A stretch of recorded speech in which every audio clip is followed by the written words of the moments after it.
Hi, my name is Tyler with Electric Personal Training, and today we are going over some fundamentals for setting goals and then putting a plan in action to go reach those goals.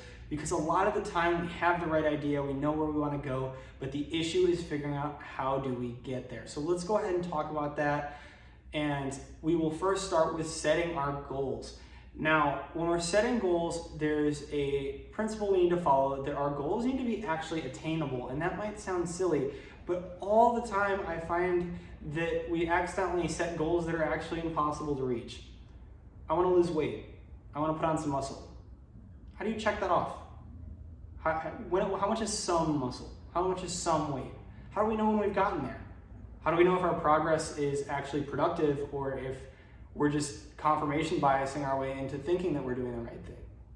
So we need to set both a time frame and an actual value, a qualifier to tell us, yeah, we can check that off, cool. Because this will help us stay motivated and we can see ourselves approach those goals. And if we're not approaching those goals, it's almost like a bit of self-induced pressure to see, I'm approaching my deadline, but I'm not approaching it fast enough as far as the qualifier. I'm not getting close enough. Maybe I need to change something if I'm actually going to hit this goal, or maybe I need to reassess my goal. Maybe my goal was too aggressive. Maybe it wasn't aggressive enough and I got there in half the time, and my next goal will be a little bit quicker, a little more aggressive. These are going to be great guidelines for making your goals. So I want to lose weight. I want to lose 10 pounds in 3 months. Cool. I want to lose 20 pounds in 3 months. I want to put on 5 pounds of muscle in the next 6 months. Those are some pretty good goals. Those are goals that we can check off, goals that we can go every month. Am I losing weight? Am I gaining weight? Is my bench press going up? Are the right things? If I'm targeting strength and I'm not getting stronger, am I really getting towards my goals? But if my goal is just to get stronger, maybe I'll get stronger later. So we want to avoid those unattainable goals regardless of your goals. Now let's talk about classifying our goals, because this is going to be important for putting a plan in place. So we want to classify first, are we putting on weight or are we losing it? Or are we keeping it the same? Those are kind of our three options. Now, as with most options to specialize, if we fully target the fat loss, we just want to lose some fat, it's going to go faster than trying to do both. And if we just try to pack on the muscle, it's going to be faster than trying to do both. And that's often why you see a lot of bodybuilders going through bulking and cutting phases, because if we just focus on putting the mass on or cutting the fat off, it's a lot faster than just doing it all together. Now, that being said, that's going to determine our nutrition and our workout plan.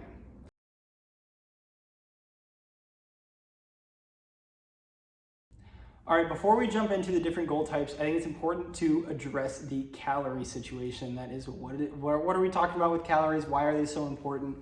Well, calories are going to be extremely important for you regardless of your fitness goals, and that's because that is going to be determining whether you gain or lose weight. It's the yes or no. Are we going up? Are we going down? Are we staying the same?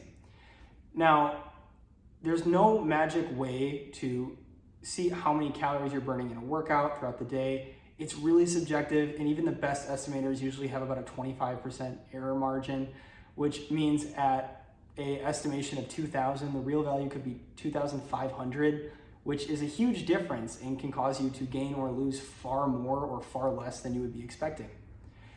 Now, when it comes to workouts, we're typically burning triple-digit numbers of calories, usually in the lower range of the triple digits. For a really tough lifting session, you can push, 4, 5, 6, even 600 calories.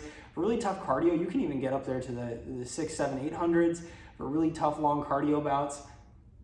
But a McDonald's meal is 1,200.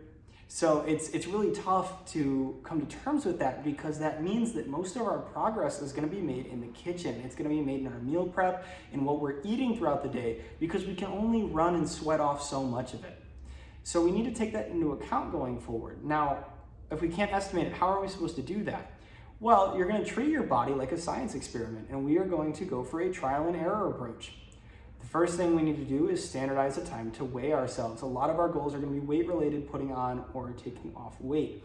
So we need to standardize some things, because weight gain and weight loss are still slow processes, and a huge change in water weight that can happen from sweating while you sleep, using the bathroom, or drinking water can make a huge difference. Whether you've eaten or not can make a huge difference, what you've eaten or not. So I usually encourage people to weigh themselves at the beginning of the day before drinking any water and after using the bathroom in the morning, so that you can get a fresh way of seeing what you weigh. Now, this is going to reduce the amount of noise we get from things like water weight and food weight that may not have been factored in the previous week. Now, what are we going to do with this? We're going to weigh ourselves every week, and we're going to see if we're changing. So if we're trying to lose weight, are we losing weight? Are we staying the same? Are we gaining weight? If we're gaining weight, we need to cut the calories back. If we're losing weight, great, keep it where it is. And that's exactly how we're going to do it for weight gain. You just need to increase until you're gaining weight. You're just going to play with your own metabolic rate and try to figure it out by trial and error. Because no online calculator is going to accurately do it. Pick a number. Depending on who you are, smaller individuals may want to start closer to the 2,000 calories, maybe even a few less. If you're a larger individual, maybe 3,000 calories, somewhere in between that window, and just move from there. Keep the same calories, and it's going to be impossible to keep the exact same calories from day to day. Keep the average calories per day throughout the week. So add up your total calories for the week, divide it by 7. That's your goal calorie limit. So if that number is 2,500 and you are trying to lose weight and you are exactly the same 3 weeks in a row, well, let's take it down to 2,300. Don't do anything too drastic. We want to keep you on the diet. You don't want to starve yourself. We need to take it down. We need to adjust because we're treating our body like a science experiment. We went, okay, we guessed that 2,500 was going to be significantly below maintenance enough to lose weight, and it was not. So let's try a couple hundred calories below, give it 2 to 3 weeks, and see how it goes. Let's move from there. Maybe 2,300 is great. You're okay on the diet. Perfect. Let's leave it there. Or I really want to lose the weight. 2,300 is working, but I also feel like I could take a few bites out of my snack in the afternoon. Let's take it down to 2,200. You just got to play with it and find what works for you. But knowing this information and how simple it can be if you stay away from bad resources that give you hacks and ways out of doing things, it's a lot easier to develop a plan for yourself so that you know that you're heading in the right direction because you're seeing it every week on the scale. You're seeing the weight move the way you want to, and if you're not, you're doing something about it. We're changing that calorie amount that we're having per day.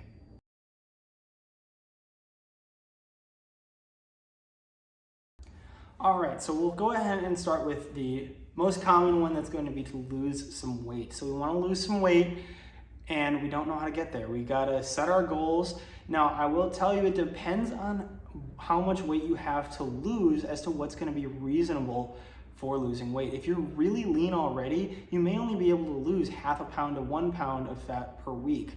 Now, if you have a lot of weight to lose, there's good news in that it'll be a little faster. You can get up to 2 pounds per week, really, with still being a healthy person overall. So that's always good news, is that if you have a lot to lose, it'll come off a little quicker than if you didn't have as much. Now, it is going to be a shifting factor. So the more you lose the weight, the more difficult the rest of it is going to be to come off. You're going to burn less calories with your basal metabolic rate. It's not a huge difference, but it can be a couple hundred calories that can make a difference as to whether you're in a deficit or not.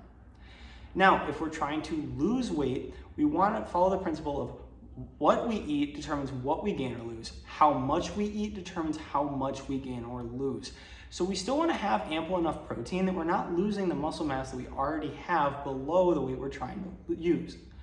But we do want to be in a caloric deficit. Now, what does that mean? That means the amount of calories we're burning throughout the day is more than the amount we're consuming. That's it. Now, it's great to treat your calories like a budget, like a financial budget. You can spend however many calories, let's say 1,700 calories to keep you in a deficit. Well, you can spend 1,700 and then you're at your limit. But if you need more, you can go work out and earn some more. You can go earn more calories for you to be able to use. That's why we're gonna spend a lot of our time doing cardio. Cardio is typically gonna burn far more calories than even a really intense lifting session, just because it involves constant motion of all the muscles in your body. Cardio is also simpler to implement than lifting because you can really do any kind of cardio and it's gonna get your heart rate going, gonna get your blood pumping, and we're doing what we need to do, we're burning calories. It doesn't matter if it's the elliptical or the row machine or the treadmill, just get yourself moving. That is the main principle here. Now, we do wanna be sweating, we wanna be working really hard when we're doing this so that we're earning as many calories as possible. And now we can do one of the two things with those calories we've earned now. We can either store them in the bank, we can eat the same amount that we usually would and just have an even higher deficit, or we can eat more to compensate for it. Now, I usually recommend the former option because eating the same thing every day, including the days you don't work out, makes it easier to adhere to your diet and make sure you're tracking absolutely everything. That being said, we don't have to completely ignore strength training. I actually recommend that you don't. A great way to lose weight is to combine cardio and strength training. However, we are going to be a little bit more cardio intensive when it comes to strictly losing weight as our goal. So it's still great to get a 30 to 45 minute lifting session in, maybe 5 to 7 exercises if you're really feeling ambitious, but even less than that, 3 to 5 can be great just to keep your muscles moving, just to keep that muscle on that you already have. And it can supplement your cardio very well. However, if you're trying to lose that weight, we really want to stick with mostly cardio until we've lost enough weight that we want to start stacking on the muscle pounds.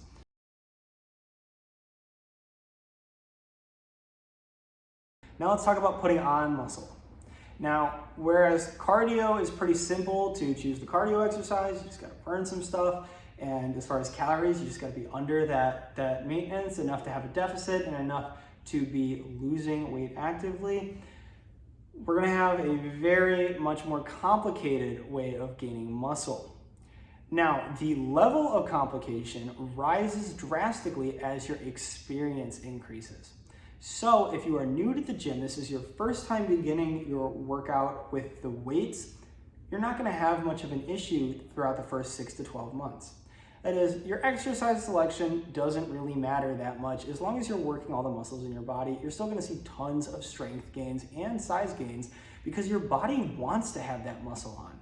Talking from a survival perspective, our bodies don't want huge amounts of muscle. That's why we hit those plateaus where the complexity rises a lot, because we have to basically trick our body into putting more muscle on, but it's totally happy to put a few pounds of muscle on to make us look more toned, and that's why you may see huge changes in the way you look in the mirror in the first 6 months especially. We often refer to these as newbie gains, and they happen for both men and women, and it's going to give you the motivation to springboard into the more complex forms of your training. Now, as far as nutrition goes, we need to be in that surplus. We need to have more calories so that we have more energy to put into building muscle rather than just keeping ourselves alive. That's going to be our maintenance amount. We also need to have a high protein diet. That means I like to tell everyone to shoot for 1 gram per pound of body weight, but if that's not realistic for you, 70% of that, 0.7 grams per pound of body weight can work as well. It's kind of the bare minimum, so we'd like to be above that, but if you can at least get there, we'll see some muscle growth. But that's going to be very important because what we gain is going to be determined by what we eat. So if you're eating a bunch of crap, you're not going to be able to put on muscle. Your body needs those amino acids to build the muscle tissue. Now, as far as the complexity of your programming goes, it really is up to you. My recommendation in your first 6 to 12 months is to find lifts that you really enjoy. If you're looking for new exercises, check out Exercise Overview, our playlist on the channel. We have everything sorted by muscle group, so you can find a new shoulder exercise, a new leg exercise, and be explained how you're supposed to do it and what it's going to be working so you can put it into your program. But since the actual specific movements aren't going to matter as much, I usually recommend trying a bit of everything. Now, there is this idea that a lot of people press that beginners should do mostly compound lifts like squat, bench press, and bent over rows. And I'm going to disagree with that. You shouldn't disclude compound lifts, but it is important to develop mind-muscle connections with all of your muscles so that you know what it feels like to squeeze your chest, so that you know what it feels like to squeeze your back, because it'll make it so much easier to have good form going forward. Overall, compounds do also have the weakness that because they're working so many muscles, often we're not taking muscles through their entire range of motion. It depends on the movement, but especially with barbell exercises, it's very, very tough to get a full range of motion. So that means we're going to be limited in some capacity, especially when we're beginners and we're just learning the form. So I highly recommend only doing maybe a third of your workout in compound movements and the rest using machines and cables and isolation movements to really connect with your body, connect with your muscles, know where everything is, so that when you get more advanced, you can engage muscles on compounds that you wouldn't have otherwise been able to if you hadn't connected with them in the first place. At the end of the day though, first 6 to 12 months doesn't matter very much. Now, once we progress past the year point, we don't want those newbie gains anymore. Our body doesn't want them, I should say. We would love them, but our body does not want them, and so we are going to have a lot tougher time putting on the muscle. What does this mean? That means we kind of need to decide where we want to go in our weight training journey. We can go the hypertrophy route, which is going to be the size route. We want to look bigger, we want to look more defined in the mirror. And we can do that, or we can do the powerlifting route, the strength route of really increasing how much force output we can produce. Now, these are not polar opposites, they're not mutually exclusive. But as we need more complexity, we're going to need to choose one to be better at. Strength training is still going to produce very high levels of hypertrophy. You're still going to look great in the mirror, but you're not going to be as big as the guys who decide to go for hypertrophy, but they're not going to be as strong as the people who go for strength. It's not that they're complete opposites. Most bodybuilders can still deadlift quite heavy weight, and most powerlifters look in insanely good shape. It's just a distinction you want to make so that you're making the most progress in your field of choice. How much of a difference does this make? Quite a bit when you're choosing exercises as well as rep ranges. Now, if we want to be training for strength, we want to be maximizing force output. We're going to be doing a lot of compound movements. That is our deadlifts, our squats, our bench presses, our overhead presses, our bent over rows. And we're going to be supplementing those with accessory movements that don't necessarily work the muscles that we need to work in the ranges of motion we need them to be worked in, but it's going to be very compound heavy. Now, for hypertrophy purposes, as we need to increase the level of effectiveness of our exercises, we're going to be looking for increased stability, we're going to be looking for full range of motion, and we're going to be looking for isolation. When we're trying to grow our muscles, we want to hit each muscle separately as much as possible. That's not to say compounds are bad. Most movements are going to include multiple muscles, but we want to program an exercise for each muscle in the group that we're working so that we can fully exhaust that tissue and produce as much mechanical tension as possible, as this is the driver of hypertrophy. So if we're trying to get bigger, we should be hitting muscles separately in ways that are specialized to that muscle. That might mean that we're hitting a separate row variation for our traps, our rear delts, and our lats, instead of just doing some deadlifts and a few rows and calling that our back day. It's a lot more surgical of an approach, and it is going to produce more size than strength, because the strength is going to be built mostly on those specific movements and is not going to translate as much to our compounds as it would just doing the compounds to move heavier. Now, as far as rep ranges, if we're going for strength and we're in that advanced phase, we're going to be in lower rep ranges, typically the 3 to 8 rep range, and we're going to be pushing weight that is going to get us close to stuck in that rep range. We don't want to be doing sets of 12 or 20 or anything like that, because we're trying to improve force output. Now, when it comes to hypertrophy, it's not too different. It used to be the idea that we want to do as many as possible, increase volume, flood those muscles with blood. Instead, we are going to stick in the 6 to 12 rep range typically, and that's because you're going to see the same hypertrophic benefits from 5 to 30 reps. It really doesn't matter, but we don't want to overexhaust ourselves in the gym when we're doing that. Now, regardless of your goals, when you're strength training, a few considerations you want to take into mind are peripheral fatigue and stimulus to fatigue ratio when you are deciding which exercises to use. Now, what does that mean? Peripheral fatigue is the idea that as we work out, regardless of the muscles we're hitting, the rest of the workout is going to decline in effectiveness gradually at first and then very quickly. So how does this affect our workout? Well, even if we're hitting our biceps in the beginning, that still might affect our bench press. That doesn't work our biceps because our overall body has been peripherally fatigued. So if we want to focus on a specific muscle group, if your goal is, I want to grow my biceps, you should be doing biceps first, because that means that that tissue is going to get the most value because there is no peripheral fatigue at that moment. Now, the second idea, being the stimulus to fatigue ratio, is how we choose where exercises are in our program. That is, how exhausted am I going to be after this exercise versus how much do I get out of it? A great example is a split squat. Fantastic exercise for building the glutes and the quads. Fantastic range of motion with the Smith machine. Fantastic stabilization. It's really a great exercise, but it's so draining. So if you are someone who doesn't have the endurance to carry out a fantastic leg workout of 3 or 4 exercises more after the split squats, that's not an exercise you necessarily want to add in, because it's going to impact the rest of your workout and therefore the rest of the muscles that you're not working on those killer split squats. Now, speaking of splits, let's talk about workout splits, because that is another thing you are going to need to factor in, although it's not very important when you are setting up your strength training program. Now, if we can only get in the gym 2 days a week, you really only have one option, and that's gonna be upper, lower, or 2 total body days. I say one option, they're technically 2 options, but they're very similar and they'll feel very similar. It's really up to you as a matter of preference, but if you're able to get in more, oftentimes we're gonna introduce more specificity. We're gonna be splitting up more. Either something like a push-pull leg split or an Arnold split are very common, but the split doesn't matter that much as long as we follow the ideas that we've already talked about. Peripheral fatigue. Okay, let's make sure we're not hitting too many muscles in one day. Let's not go ahead and try to hit 20 exercises. Let's not try to hit, every muscle in the back, every muscle in the arm, every muscle. If you're doing a total body day, you have to do more compounds because you're not able to isolate every muscle and effectively work 25 exercises to hit everything. Now, on the opposite side of that, we also don't want to go too specific on our split. That's because peripheral fatigue will also apply to the muscles in a more amplified way, because we also have local fatigue. That is, after your second bicep exercise, as long as you're working with enough intensity, your biceps should not be able to carry out another set at good intensity with good form.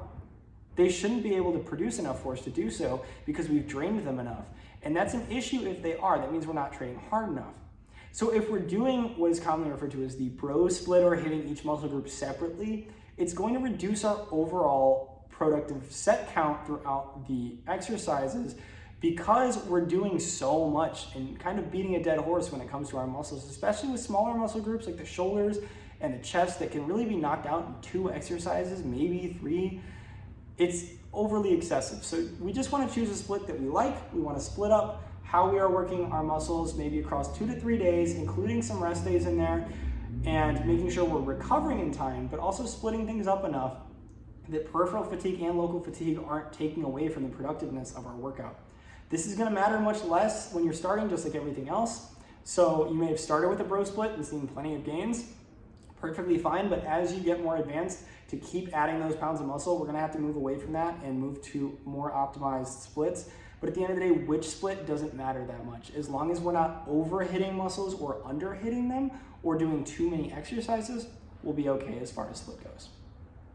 Now, the last thing I'd like to leave on the strength training side is that we need to make sure that we are working with high enough intensity to stimulate muscle growth or strength improvement.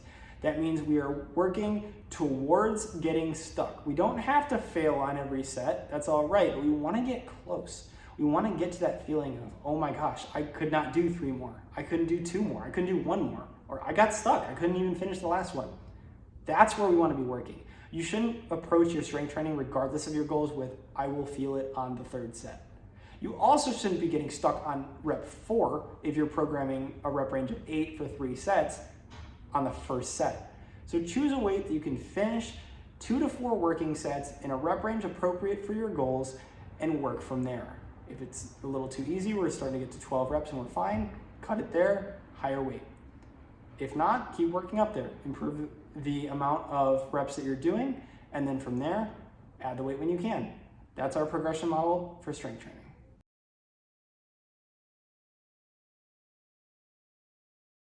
All right, so what is body recomposition? Let's talk about that. It's a very common goal. I want to lose some weight, but I also want to put on some muscle. I want to look better. Well, it's going to be a slower version of our last 2 options combined. So we're going to keep our calories around maintenance. And the idea is our body is going to take our high protein that we're eating and build some muscle from our strength training. We're stimulating that growth. And since we're at maintenance, well, we use some of the energy to build that muscle. Now we're in an energy deficit overall, so we're going to lose a bit of fat. We're going to draw off that fat to make up the energy deficit. This is not to be confused. You are not converting fat into muscle. That is not how that works. That is a very costly process for your body, and that is not what it's going to do. So we want to keep our protein high while we are doing this. You need to note, though, that if we're taking this approach, that we're not going to be able to see results as quickly as if we had specialized in either weight loss or muscle gain. It's going to be slower. It's still going to be very satisfying, though, because once the pounds really come off, you'll have a really nice frame to look at under it, and you'll have the muscle that you want in some form. And once you reach a point where you're comfortable with one of your goals, you can specialize in the other. If you've lost enough weight, you can specialize, you can always change it. It's just that body recomposition is often more appealing because we're attacking two different issues at the same time.